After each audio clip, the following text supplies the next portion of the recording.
I absolutely know with 100% certainty what the Lord wants me to talk about on this particular video.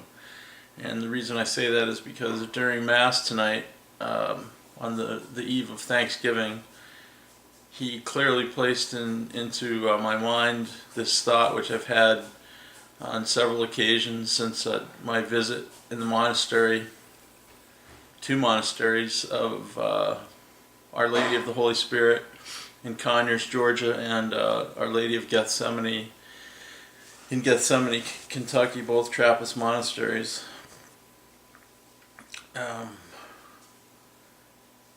And the issue that he put into my mind, which I encountered so many obstacles and encountered so many people who were hostile to me tonight, that it's 1 o'clock right now. I've been back from Mass for more than 4 hours, and it's taken me that long to navigate through all these obstacles to get to the point where I can sit down and talk about this.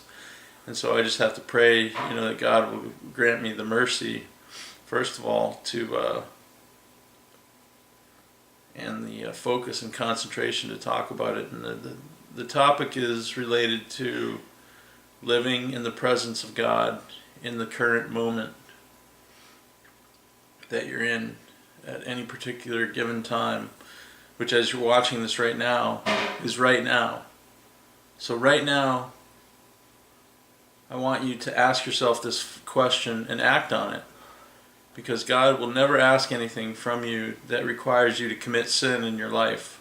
If there's anything right now that's separating you from following Christ more closely, right now is the time to act on it, to turn away from it, no matter how big or small or difficult it might seem. I have people that I know who are, committing serious sin by the lifestyles that they're living in currently in the Christian community here in Brevard County. And they're not willing to walk away from these lifestyles. Why? Because it's an acceptable lifestyle amongst most people in the Christian community. And so they're not going to lose their, position or influence or all of the human, things that draw people to church sometimes, to community sometimes. They're not going to lose that because, no one's going to love them enough to tell them the truth about their lifestyle when everyone else is living the same lifestyle.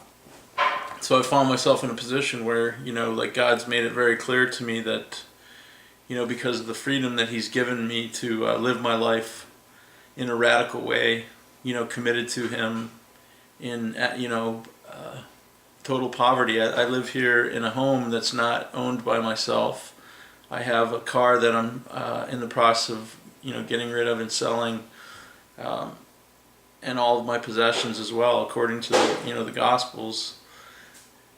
Jesus' command in Mark chapter 10 to sell all that you possess, give the money to the poor, and then come follow Jesus. I'm doing that right now. So, and this is part of my ministry to the church.